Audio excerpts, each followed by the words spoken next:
रानी आई, झांसी की रानी आई, झांसी की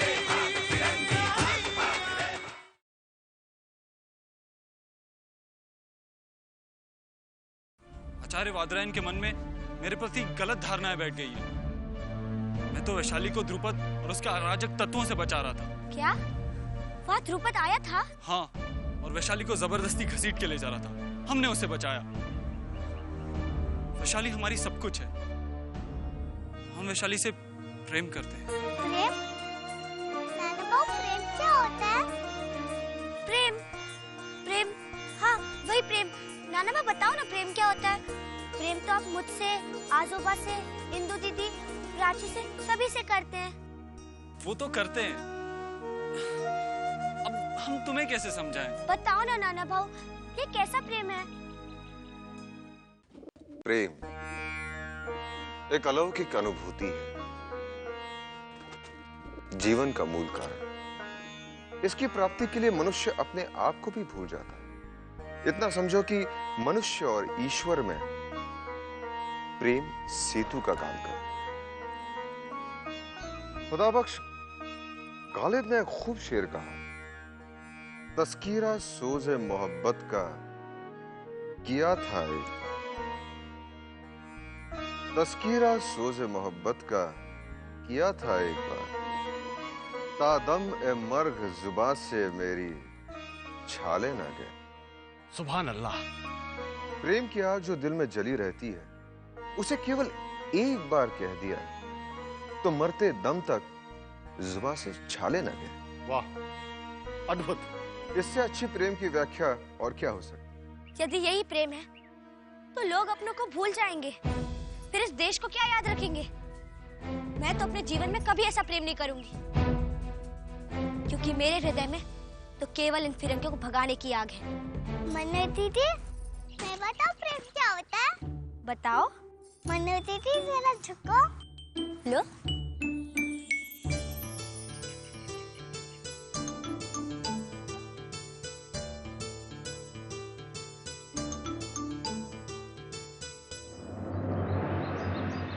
मात्र 40,000, इतना तो बारात के आगत स्वागत में व्यय हो जाएगा। और आप तो जानते हैं श्रीमंत सरकार का हाथ कितना खुला हुआ है। पर मरुपन जी, हम कर भी क्या सकते हैं? पिछले साल फिरंगियों ने पेंशन भी तो पूरी नहीं भेजी।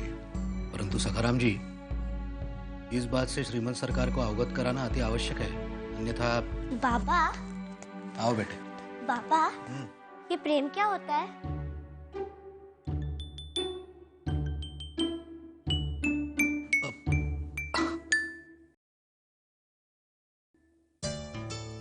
विलक्षण कन्या, निश्चल प्रश्न। मरुपन जी, मैं तो इस प्रश्न का उत्तर नहीं दे पाऊंगा। मुझे तो आप आज्ञा दें। बाबा बताओ ना। पहले ये बताओ, ये प्रश्न तुम्हारे मन में आया कैसे? बाबा, नाना भाऊ कह रहे थे उन्हें वैशाली दीदी से प्रेम हो गया है।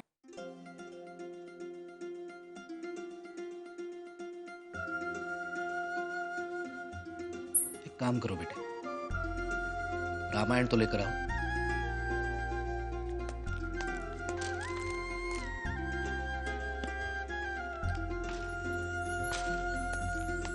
ये लीजिए।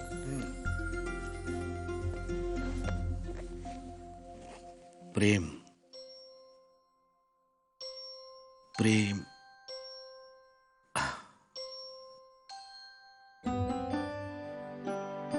बेटे, तुम्हें प्रेम की व्याख्या समझाना बहुत कठिन है। जब बड़ी हो जाओगी अपने आप समझ जाओगी। परंतु इतना जान लो, जब मर्यादा पुरुषोत्तम श्री रामचंद्र जी ने पहली बार सीता माता को पुष्प वाटिका में देखा, तो उन्हें कुछ ऐसा ही अनुभव हुआ जो वो अपने छोटे भ्राता लक्ष्मण जी को बताने में असमर्थ थे। गोस्वामी तुलसीदास जी कहते हैं, सीय देख शोभा सुख पावा, हृदय सराहत वचन न आप।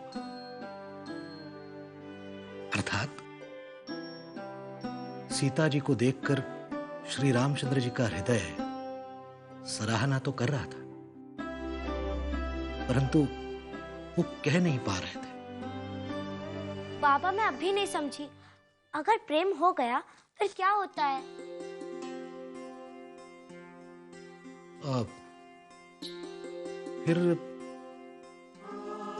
फिर विवाह हो जाता है, जैसे श्री रामचंद्र जी का सीता जी से हुआ।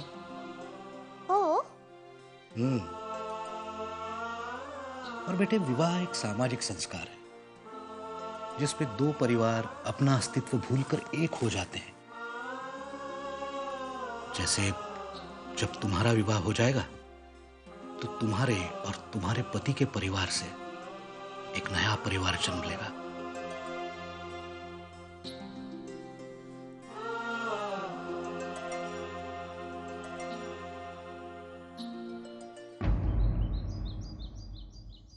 रामलीला में जो कुछ भी हुआ वो साधारण बात नहीं है, चिंता का विषय।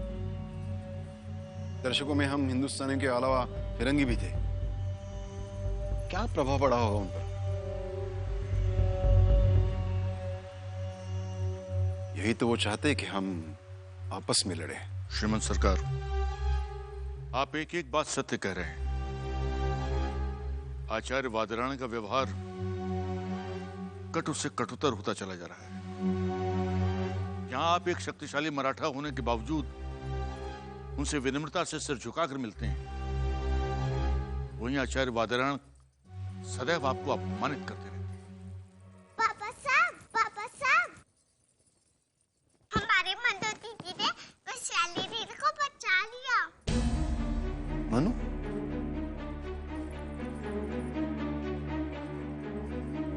हाँ पापा साहब, वो तो नाव में कूद गई थी ना। लेकिन क्यों? आजोबा, वो हमारे नाना भाव से प्रेम करती है।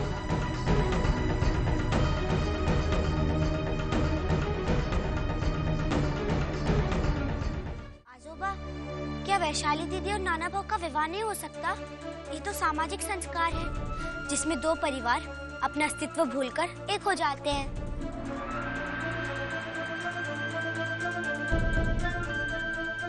आजोबा, कुछ कीजिए ना। नहीं बेटे, ये संभव नहीं है।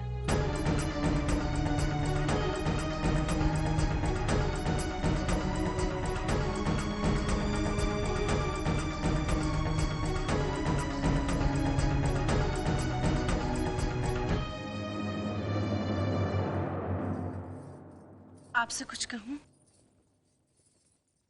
बात तो मनु ने बिल्कुल सही कही है। अब नहीं जानती,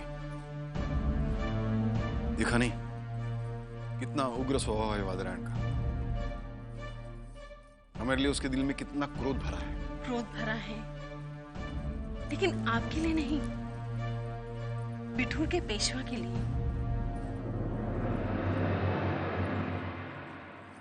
आप एक पेशवा की हैसियत से नहीं, एक पिता बनकर जाइए, फिर देखिएगा वो अवश्य मान जाएंगे।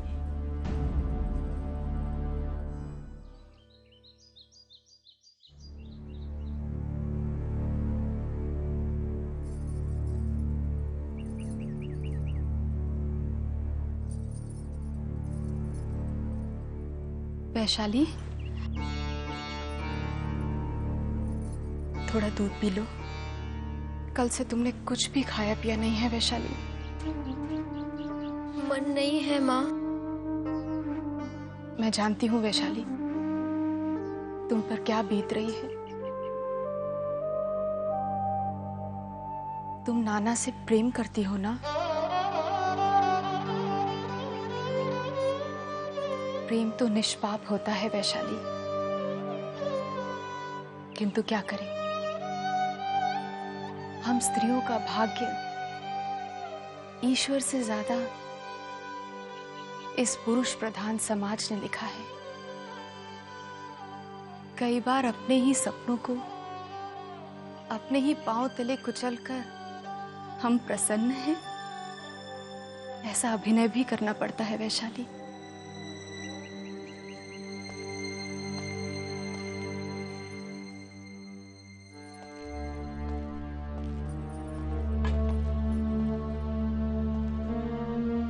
सुनिए जी, वैशाली को बहुत तेज ज्वर है। यदि वैद्य जी को बुला देते तो। यशोदा, बहुत सोच विचार करने के बाद मैं इस निष्कर्ष पर पहुंचा हूं कि इस समस्या का एकमात्र समाधान है विवाह। शीघ्र विवाह।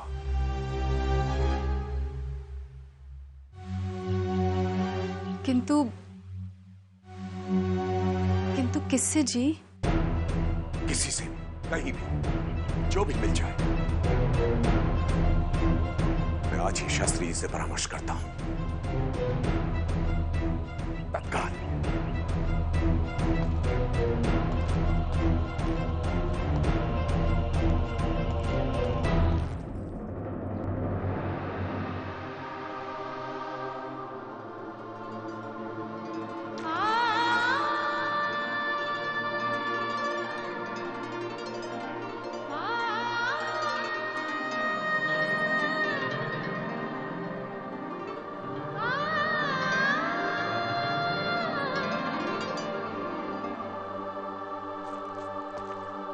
बेटे। बाबा साहब, आप? हाँ बेटे, हम तुमसे कुछ पूछने आए हैं।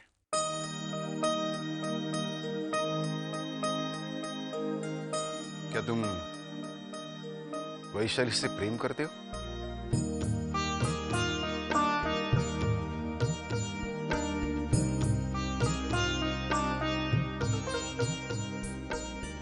बताइए। आप भी ना अभी भी पूछ रहे हैं? यदि ऐसा है तो हम अवश्य वादरायण जी से बात करेंगे।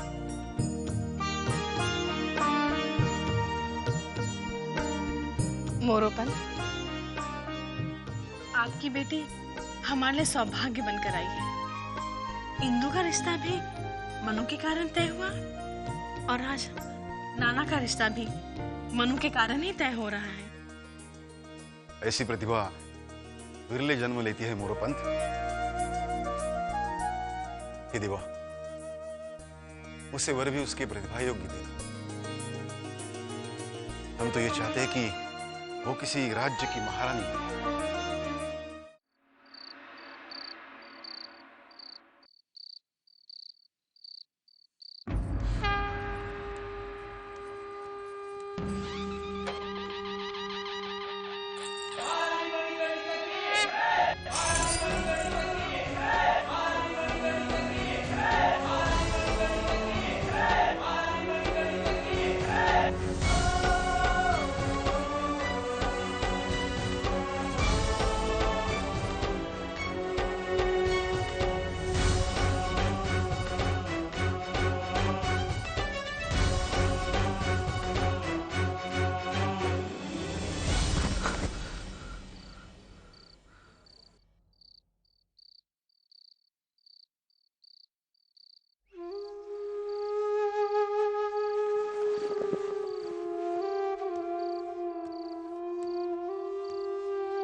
बाबा,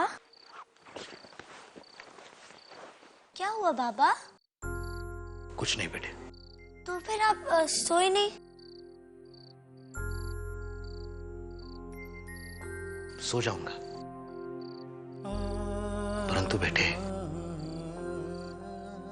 श्रीमंत सरकार की आवाज कानों में गूंज रही थी और मैंने सपने में देखा तू महारानी बनकर सिंहासन पर बैठी है। मैं और महारानी?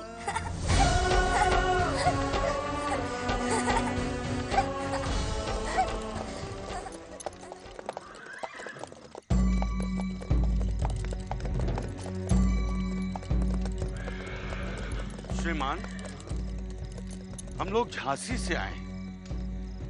यहाँ से बिठूर कितनी दूर है? वो सामने, बस 1 मील की दूरी पर। वो भटकर जी, भगवान की कृपा से झांसी की भावी रानी के गांव हम पहुंच चुके हैं। अब भगवान से यही प्रार्थना है कि मणिकर्णिका से हमें शीघ्रातिशीघ्र मिलवा दें। आइए भगवान।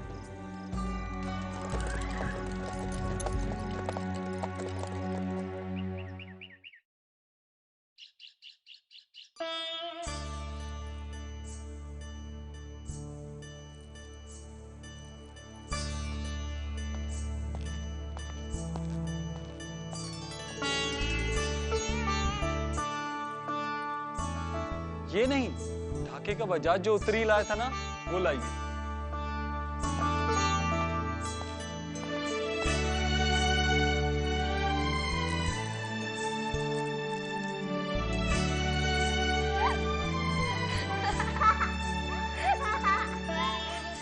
मनु, प्राची, तुम क्यों हंस रही हो? आप तो ऐसे तैयार हो रहे जैसे आज ही आपका विवाह है। नहीं नहीं, वो हम कहीं जा रहे हैं।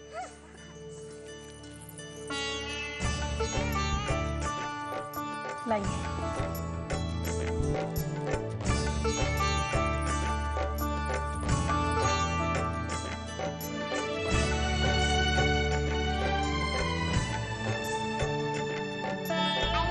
आप क्या कर रहे थे? बेटा, आज हमारे नाना का शगुन जा रहा है। इस प्रकार निछावर कर देने से संबंध बनने में कोई व्यवधान नहीं आती।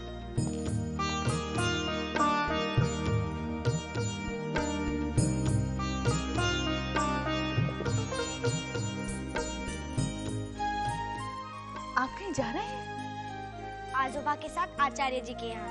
नहीं नहीं बेटा, अभी तो केवल संबंध बनाने के लिए इसके आजोबा साहब शगुन लेकर जाएंगे। ऐसे में वर नहीं जाता।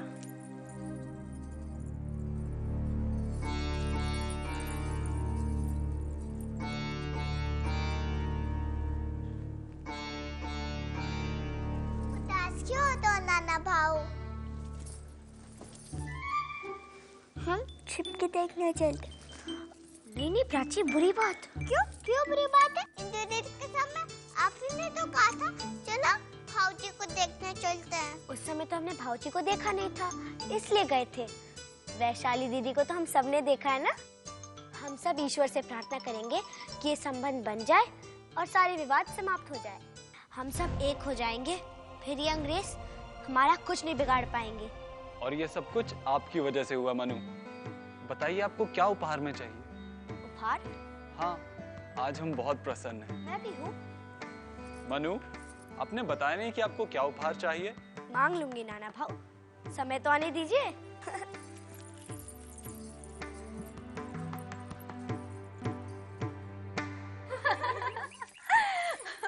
हमसे अब तुम भी नृत्य सीख लो और झांसी चली जाओ।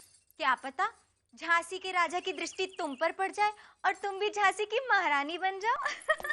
क्या हुआ शांता, तुम लोग इतनी हंस क्यों रही हो? ये भी अब झांसी के सपने देख रही है। झांसी के सपने? हाँ, झांसी के राजा अपने लिए महारानी ढूंढ रहे हैं। क्यों? क्या उनका विवाह नहीं हुआ?